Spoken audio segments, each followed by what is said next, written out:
Hello. तो आज का टॉपिक हमारा है पाइथन मॉड्यूल कि अब हम आज की क्लास में देखेंगे मॉड्यूल हमारा कैसे काम करता है। मॉड्यूल बेसिकली होता क्या है? मॉड्यूल यानी कि अगर आपको अलग से कुछ अपनी फ़ाइल के अंदर इंपोर्ट करना है, अलग से कोई एक फंक्शन इंपोर्ट करना है, तो उसको हम मॉड्यूल कहेंगे। उस पूरी फ़ाइल को हम मॉड्यूल कहेंगे। उस मॉड्यूल को आपको इंपोर्ट करना होगा, यानी कि एक्सटर्नल डेटा अपनी फ़ाइल के अंदर अगर आपको ऐड करना है तो हम उसको मॉड्यूल कहते हैं।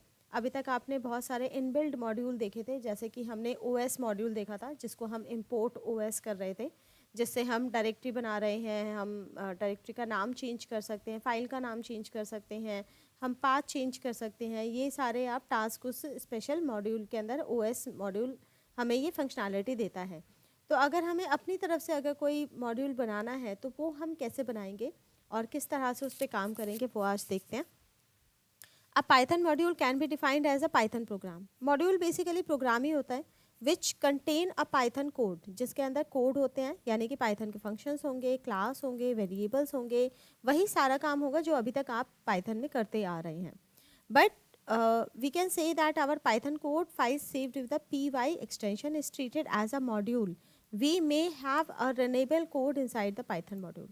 और पाइथन के साथ एक और बेनिफिट हो जाता है कि इसकी जितनी भी फाइल्स है ना, जो भी आप फाइल बनाते हो, जो .py से आप सेव करते हो, वो सभी एज अ मॉड्यूल काम करती है। उन सबको आप मॉड्यूल कह सकते हैं। अभी तक हमने प्री डिफाइंड मॉड्यूल हमने देखे थे, जो जैसे ओएस मॉड्यूल हो गया, ठीक है। इसके अलावा अभी जो हम मॉड्यूल करेंगे, हम यूज़र डिफाइन करेंगे, यानी कि हम अपनी फ़ाइल को ही मॉड्यूल बनाएंगे और उसको इंपोर्ट करके देखेंगे कहीं और उसमें उसका यूज़ करके देखेंगे। तो मॉड्यूल बेसिकली हमें क्या बेनिफिट देता है कि फ्लेक्सिबिलिटी देता है हमारा कोड ऑर्गेनाइज करने के लिए इन अ लॉजिकल वे, कि हम लॉजिकली कोड को ऑर्गेनाइज कर सकते हैं कि एक टाइप का डेटा आप किसी एक जगह पे रख दो और उसको आप इंपोर्ट करके आप काम करो। तो आपको अलग अलग फाइल्स में काम करने की ज़रूरत नहीं है। फाइल आपकी अलग अलग बन गई है, मॉड्यूल आपके अलग अलग बन गए हैं, बट आप उसको इंपोर्ट करके उसकी फंक्शनैलिटी को यूज़ कर सकते हैं। तो अगर हमें पाइथन के मॉड्यूल का अगर इंपोर्ट करना है तो दो तरीके होते हैं। एक हमारे पास कोड होता है द इंपोर्ट स्टेटमेंट, जिसमें सिर्फ इंपोर्ट लिखेंगे और हम एक मॉड्यूल का नाम लिख देते हैं, तो उससे आप एक या मल्टीपल मॉड्यूल आप इंपोर्ट कर सकते हैं। और दूसरा मेथड होता है फ्रॉम इंपोर्ट स्टेटमेंट। तो पहले हम इंपोर्ट स्टेटमेंट देखते हैं, फिर मैं फ्रॉम इंपोर्ट स्टेटमेंट आपको बताती हूँ। Import statement is use to import all the functionality of the one module into the another.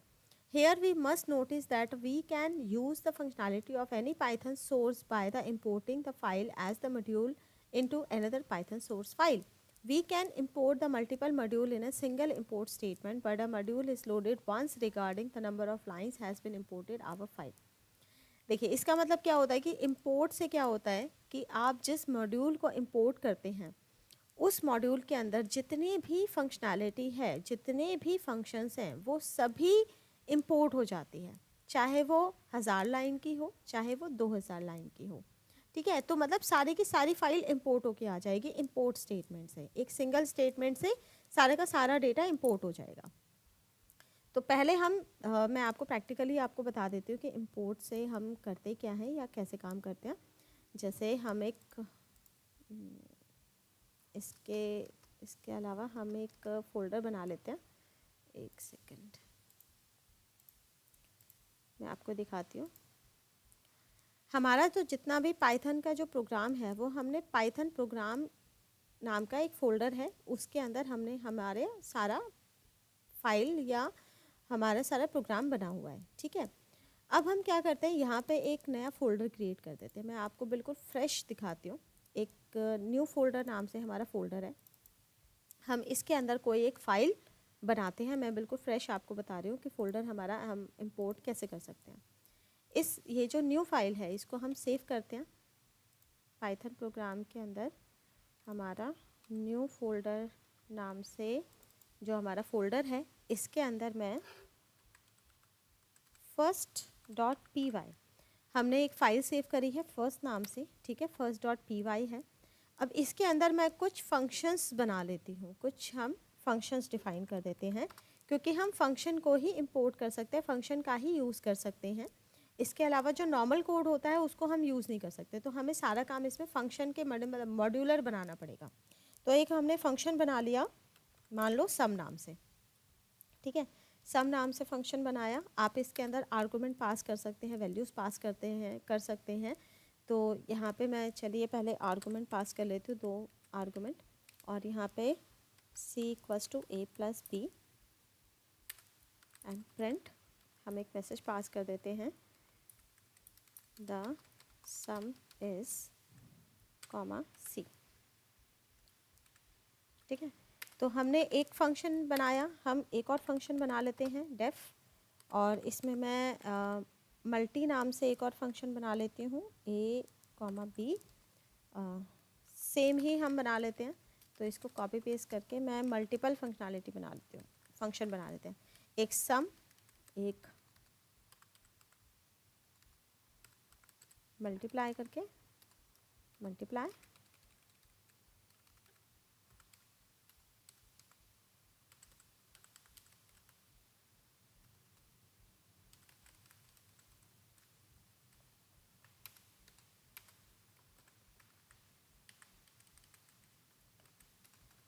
एक हमने बना लिया डिव नाम से,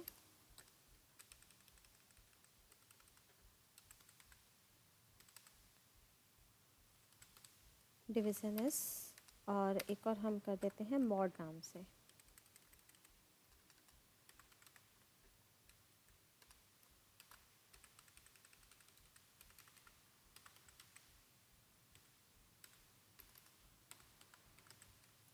अच्छा, सम नाम का हमारा एक प्री डिफाइंड फंक्शन भी होता है, तो इसको मैं डबल एम लगा देती हूँ, सम, ठीक है, डबल एम हम नाम से इसको कर देते हैं। और मैंने ये मल्टीपल मैंने फंक्शंस बना लिए जो हमारी फाइल है first.py के नाम से, ठीक है। अब इसके बाद हम एक सेकंड फाइल बनाते हैं, और इस सेकंड फाइल के अंदर अब मैं मॉड्यूल इंपोर्ट करना बताती हूँ। सबसे पहले तो लोकेशन सेम होना चाहिए, तो आप इसको सेव करिए, जहाँ हमने फर्स्ट किया था वहीं पर ही हम यहाँ पे सेव कर लेते हैं। इसको मैं एग्जाम्पल नाम से सेव कर लेती हूँ, क्योंकि यहाँ पे मैं मॉड्यूल का एग्जाम्पल आपको दिखा रही हूँ, example.py। अब हम यहाँ पे क्या करेंगे, अगर मुझे उस फाइल के फंक्शंस को इसमें इंपोर्ट करना है, तो हम यहाँ पे सिंपल उस फाइल को इंपोर्ट कर लेंगे। तो इंपोर्ट हम क्या करेंगे, जो फाइल है हमारी फर्स्ट नाम से हमने इंपोर्ट कर लिया, .py वगैरह आपको कुछ नहीं करना, बस इंपोर्ट हमने किया है, सेव करेंगे। और फिर अगर आपको उस फंक्शंस को अगर आपको यहाँ पर शो करना है, तो वो शो कैसे करेंगे, जो भी मॉड्यूल नेम है, module name dot function name, ठीक है, उसको हम लिखेंगे, और यहाँ पे हमने वैल्यू पास कर दी, ठीक है, सीधा हमने फंक्शन की कॉलिंग कर दी। फंक्शन कॉल करेंगे, सेव करेंगे, रन करेंगे, तो आप देखिए यहाँ पे उसने आउटपुट हमें शो कर दिया है, ठीक है। तो इंपोर्ट से हमारा बेसिकली क्या बेनिफिट होता है, सिंपल इंपोर्ट करते हैं तो इस फाइल के अंदर जितने भी फंक्शंस बने हुए हैं, जितनी भी लाइन ऑफ कोड है, वो सारा कोड उठ के हमारे इस example.py के अंदर आ गया है। अब आप इसको चाहे कोई भी फंक्शन आप कॉल कर लो, चाहे आप इसको फर्स्ट के साथ, अगर हम सब नाम से जो हमने बनाया था, अच्छा सब ट्रैक नाम से हमने कोई फंक्शन नहीं बनाया, हमने मल्टी नाम से बनाया था, तो आप मल्टी को कॉल कर लो, वो भी आपका आ जाएगा, ठीक है। आप डिवीज़न कॉल कर लो, हम डिफ कॉल कर लेते हैं, ठीक है, देखिए डिवीज़न इसने शो कर दिया। हम मॉड कॉल कर लेते हैं,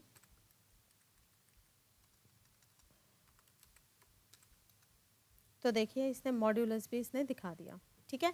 तो इसने सारे हमें आउटपुट दिखा दिए, यानी कि जो भी उसके अंदर इस मॉड्यूल के अंदर जितने भी कोड था, वो सारा कोड हमारा उठ के इसके अंदर आ चुका है।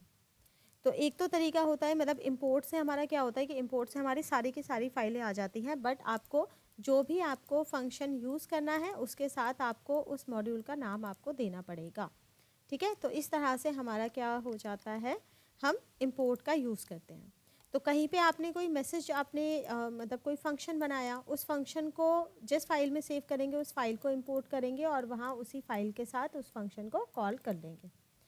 बट फ्रॉम इंपोर्ट स्टेटमेंट से क्या होता है, फ्रॉम इंपोर्ट स्टेटमेंट से आप अगर मान लीजिए कोई प्री डिफाइंड मॉड्यूल है और उसके अंदर बहुत ज़्यादा कोड लिखा हुआ है, तो अगर हम उसको इंपोर्ट करते हैं तो वो सारा का सारा कोड हमारी फ़ाइल में उठ के आ जाता है, जिससे हमारी फ़ाइल जो है हैवी हो सकती है, ठीक है।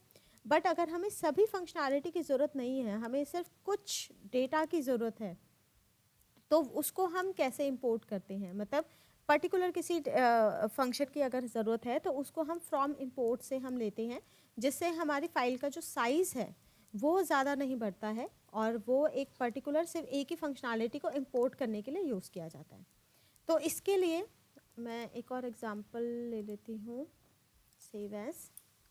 यहीं पे हमने एग्ज़ाम्पल 1 लिया, example1.py, और यहाँ पे हम फ्रॉम इंपोर्ट का यूज़ करते हैं। तो फ्रॉम से क्या होता है कि फ्रॉम से पहले आप लिखेंगे जो मॉड्यूल नेम है, ठीक है, फ्रॉम, और इंपोर्ट करेंगे जिस फंक्शन को आपको इंपोर्ट करना है।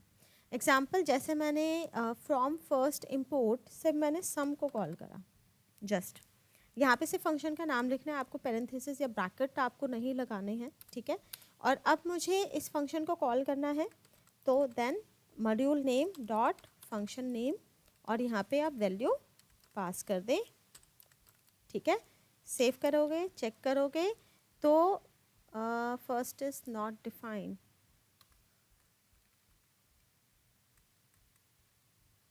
फ्रॉम, एक सेव हमने कहाँ का रखा है, फोल्डर देखें,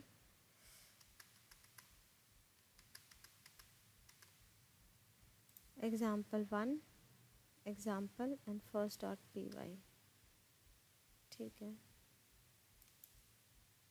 एग्जाम्पल है example1, ओके, फर्स्ट, ठीक है। तो यहाँ पे जब हम करते हैं, सेव करो, चेक करो, देखो इसमें आपको क्या बेनिफिट होता है कि जब हम फ्रॉम इंपोर्ट का यूज़ करते हैं, फ्रॉम एंड इंपोर्ट, फ्रॉम में आपको मॉड्यूल नेम लिखना है, इंपोर्ट में आपको फंक्शन नेम लिखना है जिस फंक्शन को आप कॉल कर रहे हैं। तो यहाँ पे आपको मॉड्यूल का नाम लगाने की ज़रूरत नहीं है, आप डायरेक्टली उस फंक्शन को कॉल कर सकते हैं, ठीक है। डायरेक्टली हमने कॉल कर लिया। अब अगर मैं इसमें मल्टी कॉल करती हूँ, ठीक है, और मल्टी में मैंने वैल्यू दे दी, सेव करो, चेक करो, तो देखो इसने एरर दे दिया, मल्टी इज़ नॉट डिफाइंड, कि मल्टी हमारी डिफाइंड नहीं है। तो चलिए मल्टी को अगर हम फर्स्ट के साथ डॉट लगा के भी अगर कॉल करते हैं तो फिर भी क्या दे रहा है, तब भी ये बता रहा है कि इज़ नॉट डिफाइंड, क्योंकि यहाँ पे हमने क्या करा, सिर्फ एक ही हमने इस मॉड्यूल से सिर्फ एक ही फंक्शन को कॉल करा है जो कि है हमारा सम, तो इसके अलावा बाकी कोड हमारा उठ के नहीं आएगा, ठीक है। तो फ्रॉम इंपोर्ट से हमारा सिर्फ पर्टिकुलर कोई एक फंक्शन ही कॉल हो सकता है जिसकी आपको ज़रूरत है। इससे फाइल का साइज़ जो है रिड्यूस हो जाता है, पूरा का पूरा कोड हमारा उठ के नहीं आता। बेनिफिट सबसे ज़्यादा ये है। तीसरा तरीका इसके अंदर होता है जिससे हम अपना फाइल को इंपोर्ट कर सकते हैं, जिससे हम रीनेम कर सकते हैं। फ्रॉम इंपोर्ट में जैसे हमने मल्टीपल फंक्शनैलिटी बनाई, ठीक है, आपने फंक्शन मॉड्यूल का नाम लिखा, इंपोर्ट करेंगे पर्टिकुलर एक फंक्शन, तो वही फंक्शन कॉल होगा, इसके अलावा बाकी कॉल नहीं होंगे। नेक्स्ट है रीनेमिंग अ मॉड्यूल। अगर मॉड्यूल को आपको रीनेम करना है तो नाम कैसे चेंज करेंगे, कि किस तरह से हम उस मॉड्यूल को यूज़ कर सकते हैं। तो इसका तरीका क्या होता है कि इंपोर्ट आप मॉड्यूल का नाम लिखेंगे और एज करके उसका कोई भी एक शॉर्ट नेम आप दे देंगे, ठीक है। तो कोई भी आप शॉर्ट नेम इसको यूज़ कर सकते हैं। मैं एक और फाइल बना लेती हूँ, सेव कर लेते हैं, example2.py। तो यहाँ पे अगर मुझे इंपोर्ट करना है फर्स्ट को ही, ठीक है, बट एज आप क्या कर लो, उसको एफ कर लो, तो एज एफ कर देते हैं, यानी कि F is a short form, ठीक है। तो एफ डॉट आप सम को कॉल कर लो, एफ डॉट मल्टी कॉल कर लेते हैं, एफ डॉट डिफ कॉल कर लेते हैं,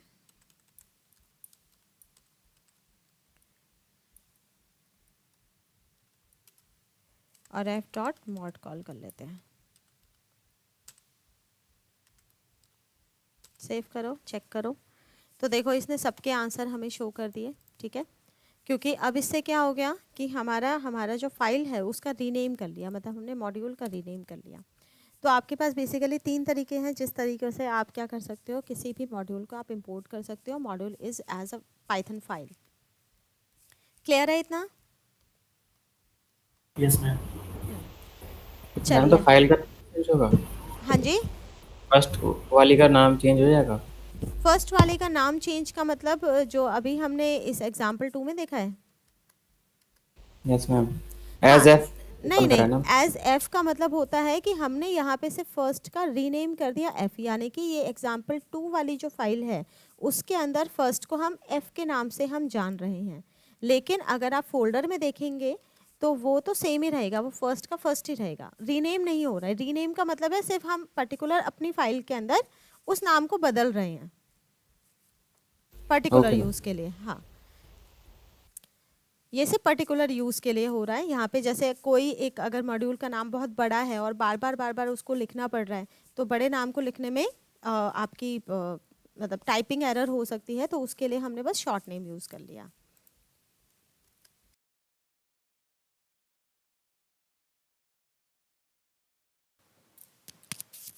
ओके, तो अब हम नेक्स्ट वीडियो में हम बात करेंगे पाइथन पैकेज की, कि पाइथन पैकेज को हम कैसे यूज़ करते हैं। मल्टीपल अगर हम फोल्डर बनाते हैं तो फोल्डर को हमें अलग अलग फोल्डर की फाइल्स को हम कैसे यूज़ करेंगे, ये हम नेक्स्ट वीडियो में देखेंगे। Okay, thank you.